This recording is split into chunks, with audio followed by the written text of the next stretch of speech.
So if you're like me, you've been trying to figure out who is Donald Trump going to pick for his VP? Who could it possibly be? A lot of the polls and everything that are out there right now, Vegas odds predicted, so what have you, is always Doug Burgum and JD Vance. Now, Doug Burgum, during the debates, said a lot of things that I agree with. Afterwards, especially more recently, I've seen some things from him that are cause for concern, let's say. But JD Vance was one of those people that I never really heard anything from. I never really heard his name before his name started coming up as a consideration for Trump's VP. And it's hard to predict who Trump is going to pick because it is Donald Trump and he could end up picking anyone, right? So I've been trying to look more into JD Vance to see where I stand on him. Duke, who is a co-host of the show and a member of the channel, his prediction has been that JD Vance is going to be Donald Trump's VP pick for 2024.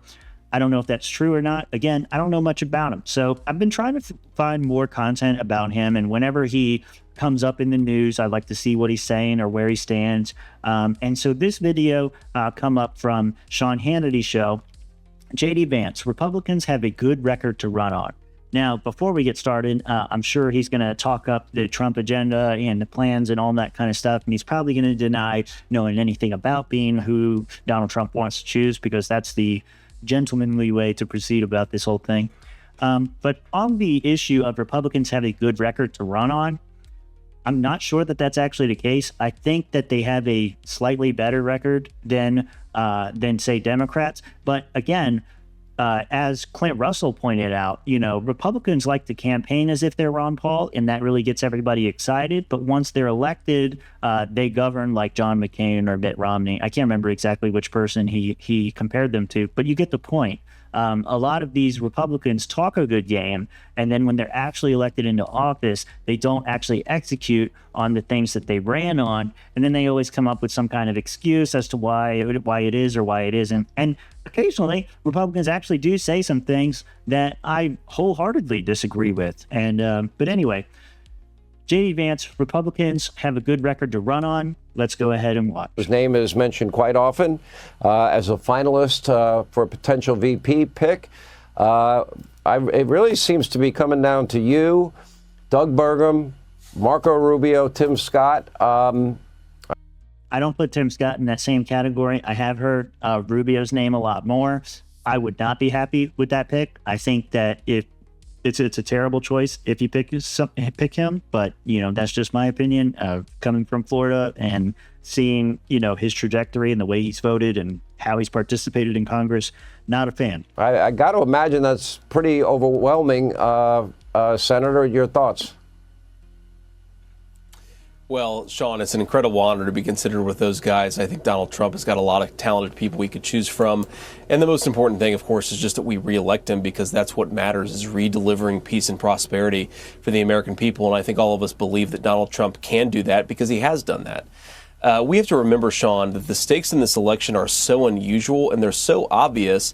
Never in my lifetime have we had an election where you have one guy who governed for 4 years successfully, one guy who governed for 4 years catastrophically, and whether it's Joe Biden at the top of the ticket or Kamala Harris, who, of course, has covered for Biden's cognitive decline and defended every policy from his disastrous border policy to his disastrous foreign policy, it really doesn't matter because the results speak for themselves. Trump delivered peace and prosperity. He delivered lower grocery prices and higher wages, and the Democrats have delivered exactly the opposite. That's a really good record for us to run on, and I think Republicans are going to benefit up and down the ballot from that record and from those results. I'm not going to say that a president does have an effect on those things, but this kind of rhetoric and this kind of talking just frustrates me because I know the reality, and the reality is that when the government comes out and puts out these numbers, when the Bureau of Labor Statistics and all these other people put out these numbers and say, we created such and such many jobs or whatever, like let's just say we created 500,000 jobs this quarter or whatever they end up saying. The president and the party in power always comes out and says, look at what a great job we did. You didn't do that. I'm not saying that you don't have an effect. I'm not saying that if you ease up on regulations and, kind of let businesses do what they do and lower taxes and all that kind of stuff, that you won't have a side effect of creating more jobs. But you, the president, you, the party, you're the politician, did not create those jobs, unless they're government jobs, in which they're terrible by default.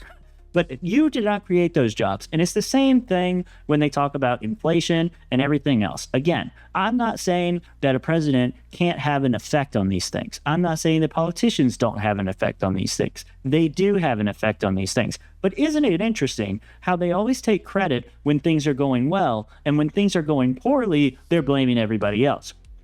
Donald Trump wants to take credit because inflation wasn't as bad when he was president. But let's not forget all of the stimulus printing, all the money printing, everything else that went into it, that was done under Donald Trump. Let's not forget the massive spending stuff. And that contributed to the inflation that we're seeing right now. The inflation that we were seeing under Donald Trump had been contributed before his time. It's so convenient that they get to come into office and do these things and, blame all of the problems that they're having on their predecessors and everything like that, which is partially true. But then, when things are good, they just take credit for it. Joe Biden right now is trying to do the same thing with the economy. And he's saying, it's not my fault that inflation's bad. It's these greedy companies. It's shrinkflation. They reduced the size of a Snickers bar. That greedy company. No, it's the compounding effect of people like Joe Biden who have been in office for decades. Trump doesn't have that same experience, and that's a credit to him. But to say that his policies were so much better, particularly on spending and inflation and the cost of living and all these things, it's just not true. And so it just frustrates me and triggers me when people say things like that, because it shows me that they don't have a real understanding of what the fuck they're talking about. I keep pointing out the great cover-up and the great lie. Prior to the election in 2020, I was showing videos of Joe Biden's cognitive decline. And it's gotten worse, but it was very obvious before the 2020 election. Nobody could ever tell me with a straight face that they didn't see that what we were witnessing and playing every single night. The fact that they all covered it up, the media mob covered it up, the Democrats covered it up, the people around Biden covered it up. What's your reaction to that? I mean, it's what you'd expect. They're covering for their man. They're spinning the news in their favor, just like Sean Hannity does. Don't kid yourself here. Sean Hannity is not some objective reporter who's just going after the facts and all that kind of stuff. He's playing ball for his team, and he's willing to spin and turn anything just as fast for a Republican as MSNBC will for a Democrat.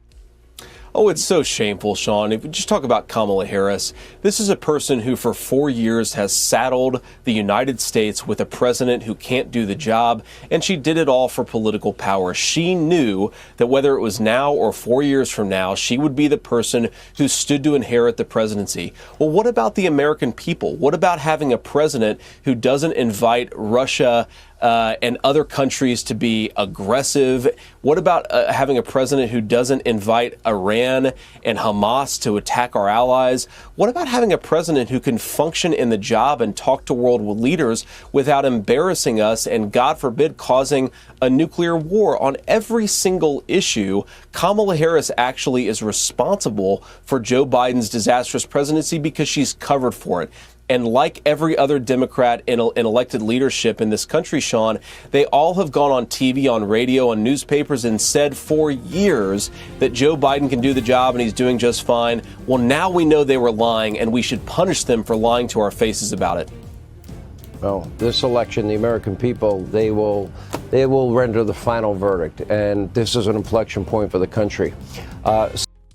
Yeah, most important election of our lifetimes, right, Sean? So personal takeaway so far, I'm not really super impressed with him. It just sounds like typical Republican campaigning stuff. But to be fair to him, this is a Sean Hannity interview, and so it's going to be softball, and it's not going to be hard-hitting questions, probing questions into saying like, oh, well, you say Trump's going to be better for the economy, but what do you mean by that? And try to explain what the policies should be. But then again, he's not actually running for vice president yet. So, I don't know if you want to count that or not, but what I heard in this interview is not anything that's uber impressive. What does it mean for Donald Trump selecting him as the VP candidate? I think he checks enough boxes. I believe he's from Ohio or up there in the Rust Belt area, and that's obviously in contention right now for the 2024 election. So maybe having a local boy will help you out in some respect that way. He's obviously well-spoken. He doesn't have a problem, it seems, giving all the credit to Donald Trump and all the glory to Donald Trump, and that's going to feed his ego. So he's not going to be necessarily somebody that outshines Donald Trump. What I like about people like Vivek, though, is that he's willing to articulate his position and provide not only the talking points or the highlights, but really kind of dive deep into it and kind of give a more fuller discussion about what it is. I understand this is a Sean Hannity interview and I shouldn't expect such things, but I was kind of hoping to get a little more flair, a little more fire, a little more, yeah, this guy's on the right track. And instead what I got was, like I said, campaigning like Ron Paul. Will he govern like John McCain? I don't know. Time will tell.